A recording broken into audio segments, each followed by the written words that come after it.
Kelly, this is going to sound weird, but the three most dangerous words in sales are business is good.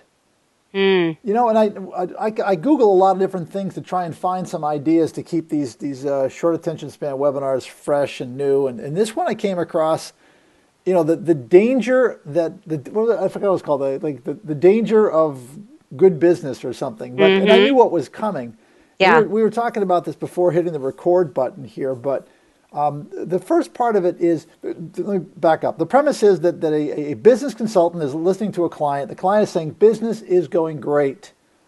And the business consultant became worried. Now, you mentioned the word complacency. Why do you think that business consultant would be nervous to hear a customer say this?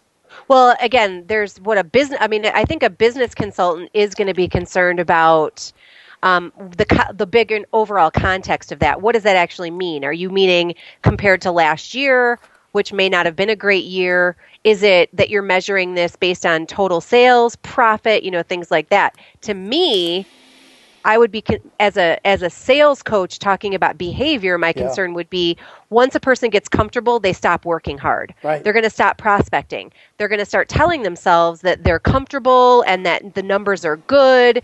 Their boss is relatively happy with them, and so they can coast. And that to me is complacency is the enemy, and that's where I think aggressive goals and thinking bigger and bigger and bigger is where we need to focus instead of saying, okay, business is good. How do we make business great? How do you go from driving a nice Honda to driving a Mercedes? How do we get you to the next level? Yeah, and a couple of questions to ask there. And one of them is, am I growing my market share? So if Mm, you're getting, where's the business coming from? That's the kind of the background of these two questions. right. Is it, if you have a client that says, you know what, instead of ordering 250,000, let's go ahead and order 500,000. That's terrific. Business is going really well, but you don't really have anything that you didn't have before. You still have the client that you could lose. You're still vulnerable. In fact, you're more vulnerable, Right. right? So be careful of the celebration. It doesn't mean you don't celebrate. You high five. That's great. But just realize that this is temporary. Well, and they might also now not order from you for 2 years now. Yeah, If they're going to bulk buy like that and stock that somewhere, which is relatively unheard of in our industry now, because usually those numbers go in the opposite direction, kind of in keeping with on demand printing and things like that. But I think to your point, we don't want to have all of our eggs in one basket. We don't want to have 70% of our revenue coming from one client. We'd rather have 10 clients each producing 10%. yeah. And So, it's like when someone says, I had a fantastic month. That's great. But did a client order next month, this month? yeah. That's great, but just and high five, slap yourself on the back. But you've got to reach down and find the motivation to keep going, to sell like you're still hungry, and it's very rare to do. I had a coaching call this morning where someone said, "I just knocked over one of the biggest accounts my company has ever knocked over, and all I've done is to write up orders." And everyone's like, "Oh, that's great! Congratulations! That's wonderful." She's done no prospecting. Yeah. None, which very well may be what has to happen, but it's a trap.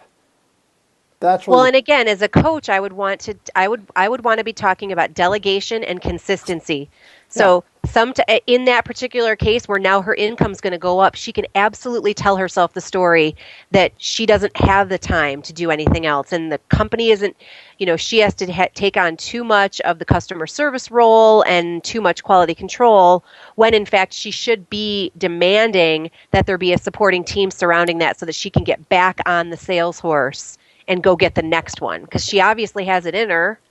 If she just knocked down a huge prospect, let's do it again and again and again instead of just again being complacent and letting things stay the way they are. so recognize that it's celebrate, but then recognize that it's temporary. Mhm. Think about what the next level is. Realize you've always got fat on the bone. You could always be more efficient than you are being, right? There's someone outselling you by 5 or 10 times. How are they doing it? They've got similar equipment, they're selling similar products, but they're eating your lunch. They're doing something differently. What is that next level? There's still lots of questions you have to have and recognize that you might have to re-examine your motivation, because fear might have gotten you to this point, but that's not going to get you to that next point. Mm-hmm. All right, so there's lots of different things to examine. The point is, don't rest on those laurels. Yeah. Okay. All right. Thanks, Kelly. We'll talk to you all next week in another short attention span webinar. Thanks, Bill.